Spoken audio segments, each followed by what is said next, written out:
Hey guys, we are going to look at our story Taste of Blackberries for book club today.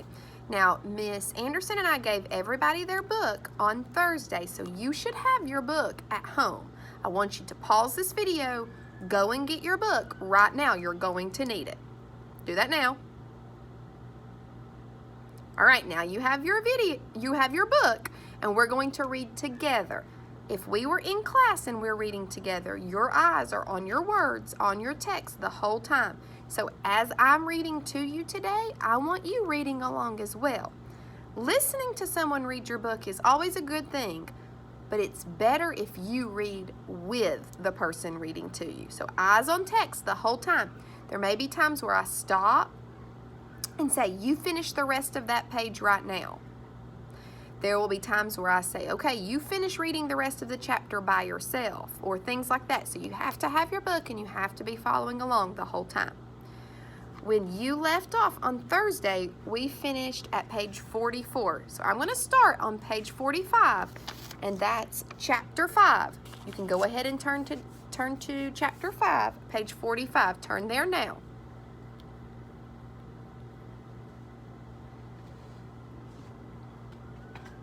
All right, I'm going to start by reading to you, but we're going to stop throughout the video and we'll discuss a lot about what's going on.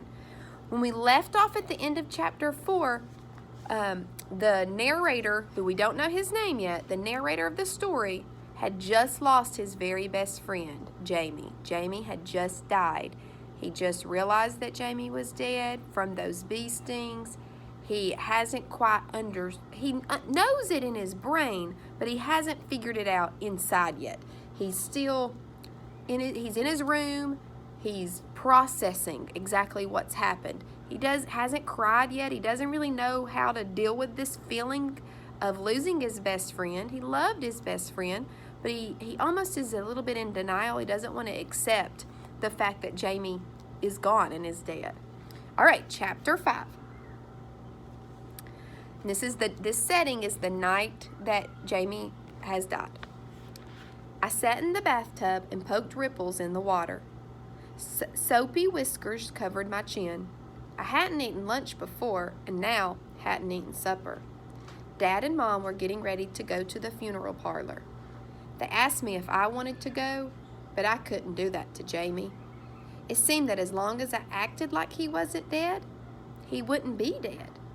So see, right there, he's in denial. He doesn't want him to be dead. He can't accept it. He's not going to the funeral home to see him. The ring of ripples broadened, bounced off the sides of the tub, and larger still came toward me again. Someone said that ripples go on forever and ever, even when you can't see them anymore. I thought of me and Jamie throwing stones in a still pond, watching ripples. Jamie wouldn't make ripples anymore, or shampoo beards. I grabbed the soap and rubbed up a lather. The soap was my lamp and I was Aladdin. I would rub life back for Jamie.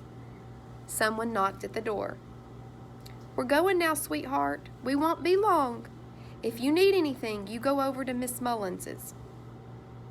They were going. They were going to see Jamie. Suddenly, panicky, I yelled, Wait for me!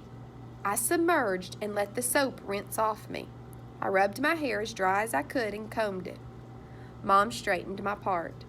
Usually, my hair just hung there, but when it was wet, it looked better combed. Okay, let's stop there. So, at the beginning, he said, I'm not going. I can't see Jamie like that. No, not happening. But then when he realized his mom and dad were going, something inside him said, oh, I need to go. I need to go to the funeral so that I can see my friend. I had never been to a funeral parlor before.